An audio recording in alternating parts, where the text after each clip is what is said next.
Hey, what's going on everyone? Soul here, and I wanted to make kind of a different video than my normal stuff. Recently, because we do have Dimensions and Transcendence 2 dropping tomorrow, I've had people asking me who I'm going to be using, and I even had a newer player ask me, how do I go about preparing for a stage, or how do I go about figuring out who I'm going to use team-wise for a stage. And so I wanted to make this video kind of detailing some of the sources I use for prep work, and hopefully be able to help him and some other people out. Now, people that have been playing this game for a while or that are really involved with the community will probably know most, if not all, these sources, and that's okay. I figure I'm gonna share it, and whoever can benefit will benefit, so that'll be nice.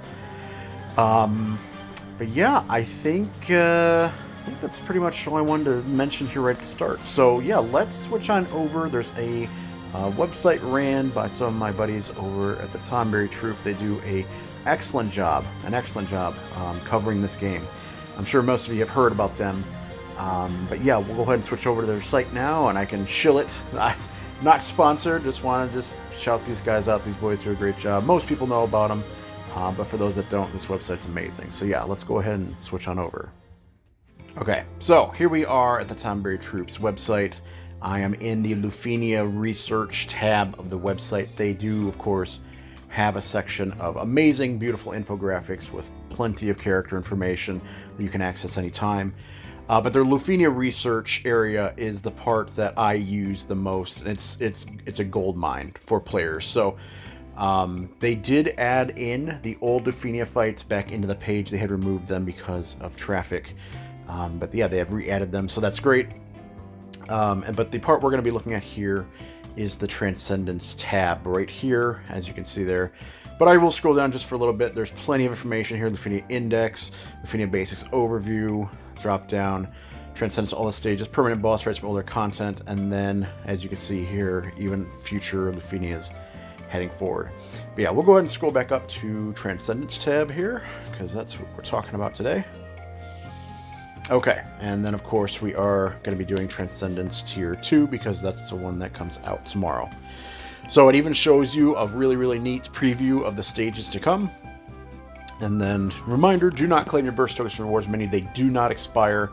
That is a lifesaver right there. You get 3 burst tokens for fully completing Transcendence stage, or like the whole thing. And you can just leave them in your little thing there to collect. So, the left crucible here is going to be versus the Commander Beast and 2 Worker Beasts. And then as you can see here, they detail the orb, what it does, how you make the orb increase, and then the crystal color that will be required for said crucible. So this one is going to require a black crystal character. And then it shows some key character examples. So we have Garland, Aranea, Lightning, Y'shtola, and Emperor here. This is by no means, as I'm sure you can guess, this is by no means a complete example of the characters that will work here. These are more of just like a rough kind of building block. That's the way I kind of look at it, where if you build your team around one of these characters, you're probably going to be heading in the right direction. All of these characters have some form of delay and will be able to help you with the orb. And then there's a boss notes tab. It tells you the resistances, how the enemy AI works out. So then that's really nice here is it tells you not only their AI, but then certain things they do at HP thresholds. So 79, 49, and 29% HP, the command will send away, remove the worker beast, and delay itself. Then the ads will be resummoned after 12 player actions. The boss doesn't have much variety in terms of attack, so we'll just look out for the boss' single target Brave HP attack. Do not get broken by it. The all attacks are Brave only. And then the key character notes here. So yeah, Black Crystal gives you some Black Crystal suggestions here. Maybe Orin. That'd be kind of fun. Bring an Orin here. Bring in a Delayer. So these guys at this website, Ink Welder and all the boys there, they do such great work. They talk to the JP side of the community. They watch a lot of videos for reference and for research. And as they said here, no clears of time release have been found with any delayers other than 5 keys listed above, those 5 characters we just looked at.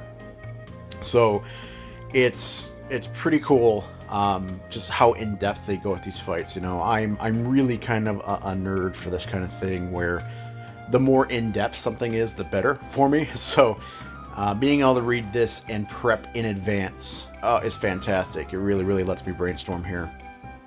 So, yeah, just it talks about what these characters do, just kind of how they're useful here, and yeah, it's pretty nice. So then, the right crucible is versus 2 rampage machines. So these are, for those that have been playing this game for a long time, these are the dinosaur robots from Sid's event, Sid from Final Fantasy VII, where when they die, they do the draw me like one of your French girl poses, which was a really, really popular meme way back in the day. I loved that meme, it was great. But this one, so the orb is going to disappear at 79%, comes back at 49%, 20 count. Elemental weak damage is a +1. With blue crystal required in the party. So, with elemental damage being +1, this means you're going to have a net gain of 0 throughout the entire fight, and that's assuming that your entire team is elemental enchanted. So this orb, there's no way to really increase it, and yeah, I'm gonna have to take care of that. But some key character examples here. We did just have Ignis release. We have Desh, Ferris, Lightning, Mog, and then Aerith. Now, Ferris here is the featured character with Transcendence. She's got the new LD banner, and so she's fantastic here, of course. She has extremely potent debuffs and such. So the boss notes here, they're weak to fire, thunder, water, and dark, so you have plenty of options there. Resist ice, high resistance to magic, immune to HP attack, disable. So unfortunately, you're not going to be able to silence these guys, preventing them from doing their... They have very, very strong AoE HP attacks. So the first enemy to act will buff itself with HP damage reduction. Needs prevented or dispelled. They'll frequently apply these buffs after their turn, so consistent dispel is important. After one buffs itself, it will gain 80,000 brave, needs to be shaved, and 49% HP when the orb reappears. They will both gain 80,000 brave. So good to know moving forward from the start. So blue crystal suggestions here: Ferris, Mog, Kryl, Trey, RNA, Waka are recent choices. And then they give you some examples here for weakness damage. So Ignis, Desh, Kryl, Kuja, Garnet, and Guy all work and allow you to time boss rush in the last 50%. You can try and do it with a self-enchanter. It's going to be pretty tough though in that last 50%. And then an enchant call. So as I did with the Doulahan fight in the Abyss, I ran Rydia's Call. I put it on my slowest character. I'm trying to remember who it was. It was on a really slow... It was on Paladin Cecil, I think. So Cecil, he does have some high turn rates on his S2. But aside from that, he's kind of slow. So you just put the call on your slow character, and then you use it, and then your party's enchanted then until that slow character gets 3 or 4, however many turns. So that does work, but you will need some premium DPS with it. And they give you some strategies here, so you can dispel the bosses, you can do no boss turns, you can delete with Ami Tedelian, and then use Cloud's Call. Cloud's Call will also work, along with Ferris's Call. And then, talking about the main gate here, Transcendence number 2, Reckoning versus 2 Metal Drums, Necro Raven, and Fallen Parrot. And this is, I think this is where this site really, really shines, because they show every single wave, and then they'll give you suggestions for every single wave as well. Wave 1 appears 79% HP, Fire, Thunder, Water, Dark damage plus 4 count. 4 count's pretty generous. Wave 2 appears at the battle start, 20 count, and disappears after reincarnation. Delay increases it by 5. And then Wave 3 appears at 79% HP, 20 count, 5 debuffs active on enemy plus 2. So key character examples, you technically only need to use one of these characters for complete. Check notes below for details.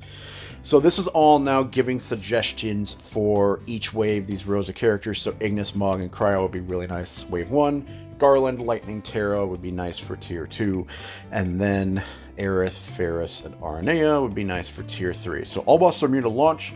This is a big boy fight here. This fight is 130 turn limit. We've seen quick clears under 80, but many going 120 plus. Buckle in for a long fight. Total HP pool 20 million HP. Oh boy, that's a lot. This is gonna be a battle of attrition here. Wave 1 Metal Drums, weak to win, 3 million HP each. They have many HP attacks, including AoE HP. Many attacks have high turn rate. If they break you when the recast bar fills, they will get green streaks around them and brave you, and you must break them. Many team comps can avoid them ever filling recasts. Can confirm these enemies do seem pretty easy to handle. If you fail to break them, it'll spell the target's buff and do a brave HP that will likely kill you. Wave 2 Necro Raven, so absorbs wholly of 3 million HP. When KO'd, we'll use Reincarnate, restoring 3 alien HP, and we're cleansing all debuffs. If you let it get a turn, it will recover 10% HP, 300,000 each turn it takes. So you absolutely do not want this thing to get a turn on wave 2. Just absolutely don't. Delay, if you can't delay, or you run out of delay or delete or whatever, burst. You just don't want this thing to get a turn. You will just run out of skills by the time you get to wave 3. And wave 3, Fallen Parrots, weak to water for 9 HP each. When either enemy drops under 80% HP, they'll both turn white. This happens again when one drops under 30%. Their attack and defense are boosted, and if you heal yourself while they're in white, you lose that much HP instead. So that's pretty stressful, because they do it again under 30% HP, and if you go too quickly, you will fail the HP requirement. So you do kind of, if you're in a situation where they're about to die, but they're still in that white form, you need to waste turns somehow and wait until they switch back over. When both are under 50% HP, they'll turn black again. Whenever they turn black, they apply many soft buffs, including HP damage up. Oh boy. So yeah, Party Enchant for wave 1, an enchant call, Self-Enchanters. If you're using Terra, do not use your LD in this wave if you can help it. So yeah, so you're going to want to bring, if you're using Terra, just burn Terra, using a bunch for LDs, get through this wave. Do not let the bird get a turn after Resurrecting Burst if you need to.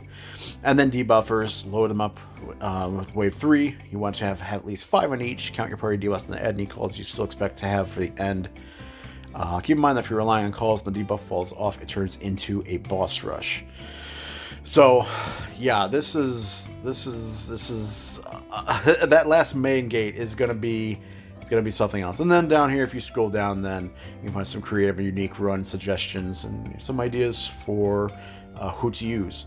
But yeah, so that's all the details on Transcendence 2. I know other people have covered this, but I really just need to just give these guys, this website, more attention. This website is amazing. If you play Opera Omnia, and you're looking for text guides, suggestions, you can find links to teams and videos of people clearing stages with certain teams. This stage is great. This stage is awesome. I use this website frequently. And again, I'm not sponsored or anything insane like that. These guys just do great work, and so I wanted to raise awareness to it. All right, so now that we have looked at the website, let's switch back over to Opera Omnia here, and I'll talk about who I'm going to be using for Tier 2.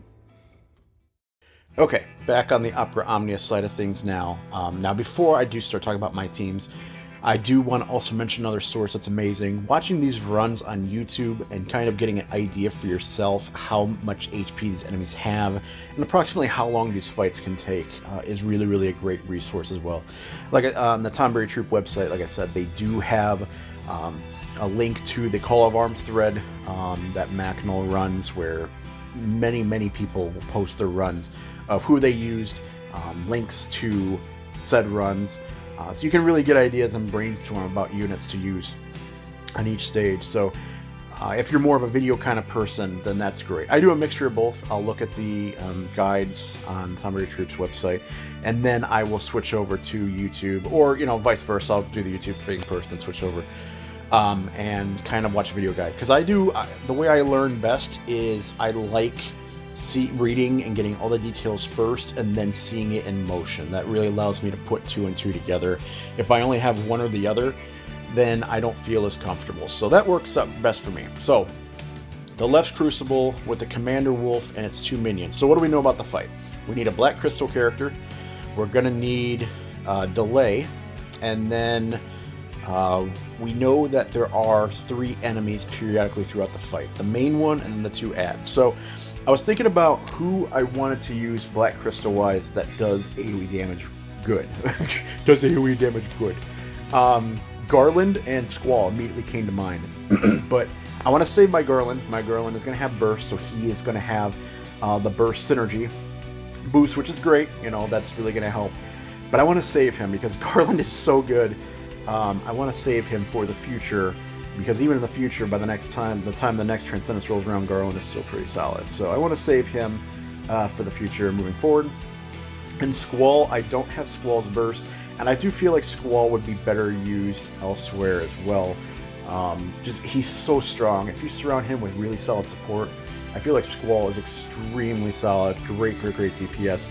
So I wanted to save him. So I was looking through my roster, and ultimately I decided on this team. It's going to be Aranea, Machina, and Emperor. And this team, I think, is going to be amazing for this left Crucible stage. So Aranea, of course, she has excellent crowd control.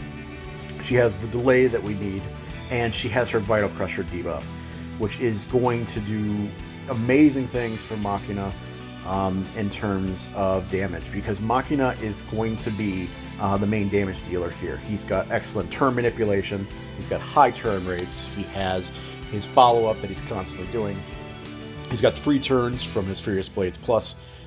I think those two are going to work together amazing.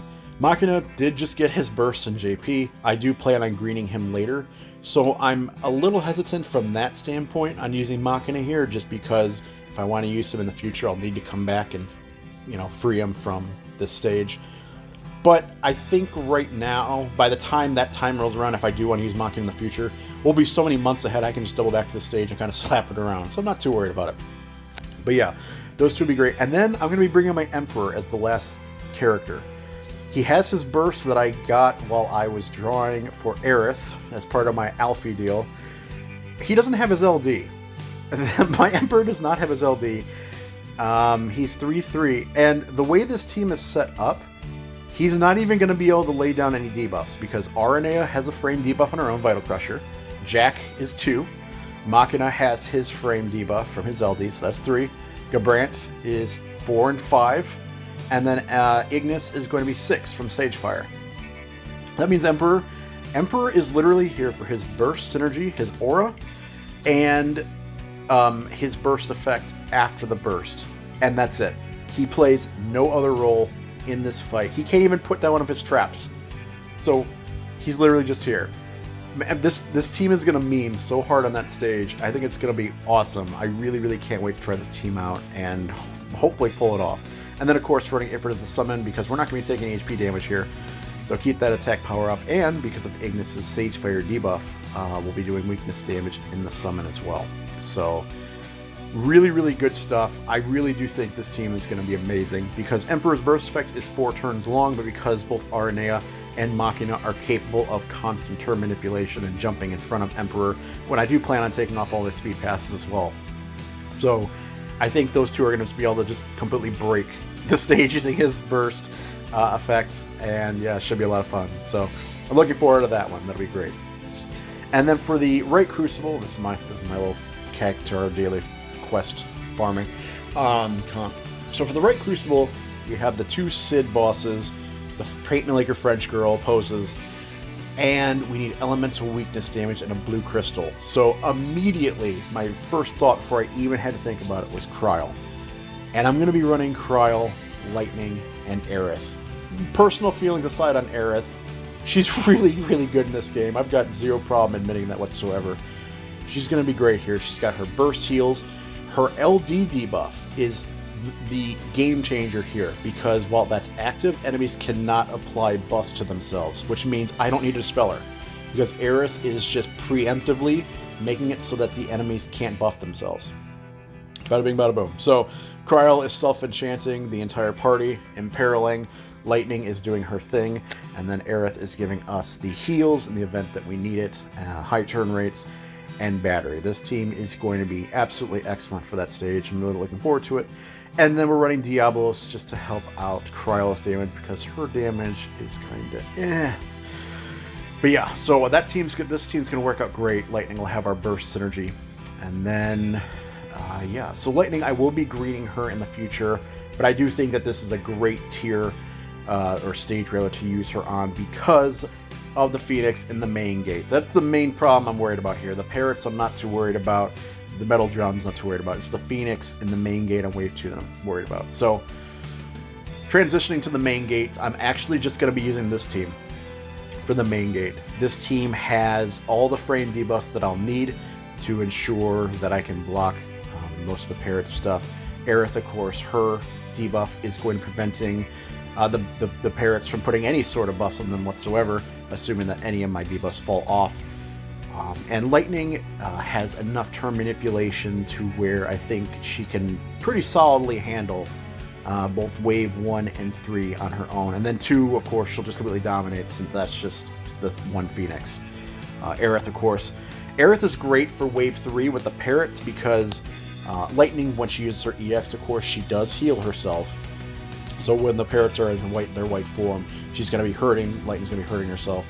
Aerith, as soon as they turn to their other form, the black form, I can immediately burst heal everyone up, and it's going to be good. So I think this team is going to work out great. I'm really, really excited to try these 2 teams out. But this team right here, guys, this team, I can't wait to meme on this Lufenia stage. Emperor literally is there just to like burst, basically like turn 1.